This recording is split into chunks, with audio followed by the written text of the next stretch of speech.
Election commission کے اپنے RO کہہ رہے ہیں کہ انتظامیہ نے ہم سے تعاون کیا تھا. ان کی ROs کی جو کنڈکٹ ہے اس پہ بھی ہمارے سوالیہ نشانات ہیں. ہم نے الیکشن سے لے کے اناؤنس ہونے سے لے کے الیکشن کے دن اور پھر اس کے بعد پوسٹ الیکشن تک کا جو ایک جانبدارانہ رویہ تھا ریٹرننگ آفیسر صاحب کا، وہ ہم نے دیکھا، مانیٹر کیا، آبزرو کیا اور اس کے خلاف شکایات بھی کی. لیکن ڈسٹرکٹ مانیٹرنگ آفیسر جو خواجہ سعد رفیق کے حلقے سے تھے اور ریٹرننگ آفیسر جو احسن اقبال کے حلقے سے تھے، الیکشن کی رات کبھی ایسا نہیں ہوا اور نہ یہ اپنے الیکشن کمیشن کے رولز اجازت دیتے ہیں کہ الیکٹڈ MNAs MPAs 1 درجن سے زائد نون لیگ کے لیڈران اور MPA اور MNAs وہاں بیٹھ کے فارم 45 کی تصویریں بنائیں، ویڈیوز بنائیں اور RO کے دفتر میں بیٹھ کے RO کو یرغمال بنائیں اور پھر اس کے بعد وہ مظلومیت کی داستانیں بیان کرے. پورا الیکشن والا دن جو فائرنگ ہوتی رہی اور فائرنگ میں الیکشن کمیشن کی سٹیٹمنٹ کے ساتھ ساتھ جو ان کے بقول الیکشن کمیشن کے جو لیٹر آیا جس میں انہوں نے کہا جی کہ وہاں فائرنگ ہوتی رہی اس لیے وہاں پہ دوبارہ کرایا جائے الیکشن. تو کرنے والے کون تھے، کروانے والے کون تھے؟ اور اس کو نتھی کیا گیا علی اسجد ملی کی ذات کے ساتھ، جو کہ جھوٹ پہ مبنی پروپیگنڈا تھا. آج سچ کی بالادستی ہوئی ہے، جھوٹ جو ہے اس کو شکست ہوئی ہے، حق جو ہے وہ جھوٹ پہ غالب آیا ہے. اور ہم یہ کہتے ہیں کہ ڈسکے کے الیکشن میں رول آف لا کو انشور کیا جائے. ڈسکے کے الیکشن کے اندر الیکشن کمیشن کے اپنے بنائے ہوئے قوانین جو ہیں ان کی پاسداری کی جائے اور سپریم کورٹ کی قیادت میں جو معزز جج صاحبان نے اس فیصلے کو مؤخر کیا ہے. ہم یہ سمجھتے ہیں کہ جو نون لیگ کا بیانیہ سپریم کورٹ کے اندر ان کے وکیل کی زبانی معزز جج صاحبان تک پہنچتا ہے اور جو پھر میڈیا کی سکرین پہ آ کے ان کی زبان سے پہنچتا ہے، دونوں میں تضادات ہے اور اس میں زمین آسمان کا فرق ہے. وہاں ان کا وکیل نہ کوئی دھاندلی کے ثبوت پیش کر سکا، نہ کسی قسم کی جو الزامات کی بارش انہوں نے کی اس کے ساتھ جڑے کوئی حقائق سامنے لا سکا، اور نہ ان کے وکیل کا آرگومنٹ کہیں پہ بھی ایسا تھا جہاں یہ سمجھا جاتا کہ حکومت اس الیکشن کو سبوتاژ کرنے میں کہیں ملوث پائی گئی. تو یہ صرف اور صرف اس الیکشن کو متنازع بنانے کے لیے ایک سوچی سمجھی اسکیم کے تحت یہ ساری واردات ہوئی تھی.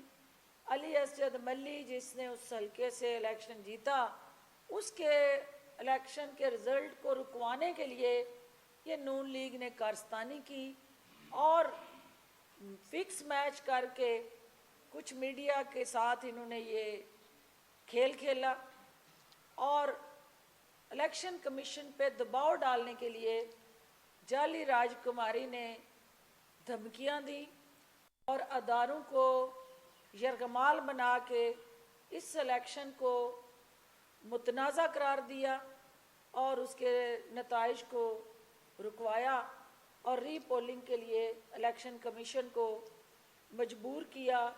اور جو آج علی اسجد ملی صاحب نے اپنی بات کی ہے، میں چاہوں گی کہ چونکہ وہاں کچھ حقائق جو ہیں وہ اس طرح سے اجاگر نہیں ہوئے، یہ آپ سے عدالت کے اندر والی جو پروسیڈنگز تھیں کہ ہمارا موقف کیا تھا، ہمارے مخالف کا موقف کیا تھا، اور الٹیمیٹلی سپریم کورٹ نے سچ کے موقف کی پاسداری کرتے ہوئے اس الیکشن کو مؤخر کیا ہے.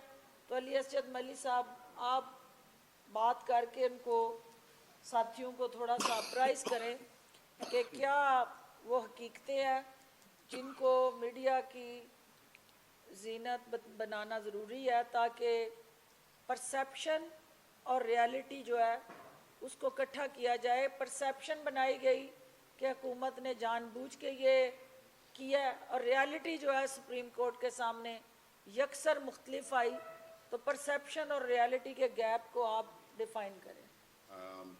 Thank you very much doctor صاحبہ, اور آپ تمام دوستوں کا بھی بہت شکریہ. کیونکہ جی یہ کیس ابھی سپریم کورٹ میں ہے تو آئی ڈونٹ نو کہ میں کوئی وہ لمٹ پاس نہ کر جاؤں وہ جو کیونکہ میٹر ذرا سب جوڈس ہے. مگر میں پورے پاکستان کے تحریک انصاف کو آج مبارکباد دینا چاہتا ہوں.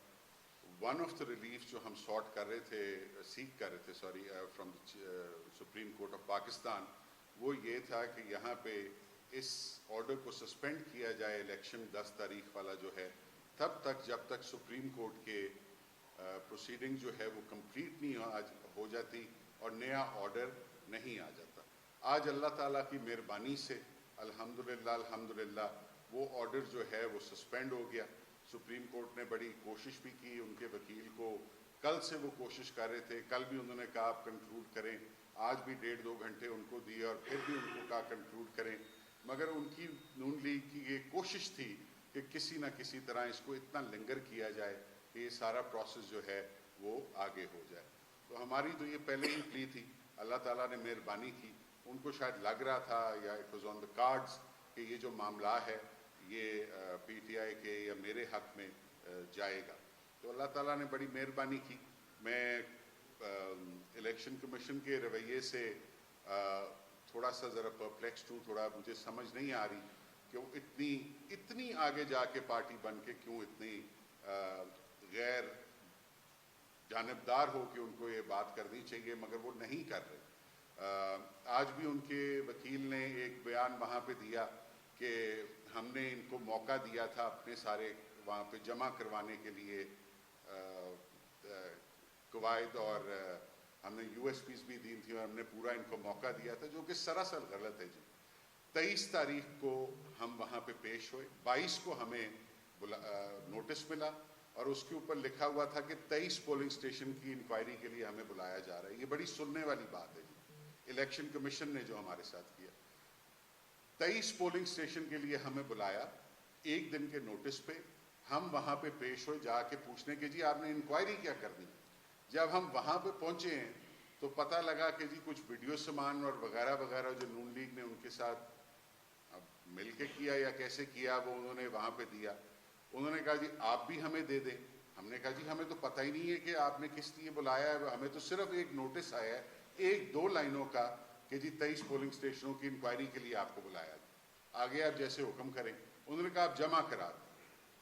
ہم نے کہا جی ٹھیک ہے ہمیں ٹائم دے دیں, کوئی 5 دن کا ہفتے کا ٹائم دے دیں, ہم تیاری تو کریں اس کی. تو مجھے وہاں پہ کہا گیا کہ نہیں آپ نے کل ہی جمع کرانا ہے. ہم نے کہا جی 3 تو یہاں کورٹ میں بج رہے ہیں, کل ہم آپ کو اپنے سارے کیسے دے سکتے ہیں. خیر بہت زیادہ ریکویسٹ کرنے کے بعد جو انہوں نے مہربانی کی انہوں نے ایک دن ہمیں بیچ میں دیا. 23 کو تاریخ تھی, پھر 25 کو پھر بلا دیا.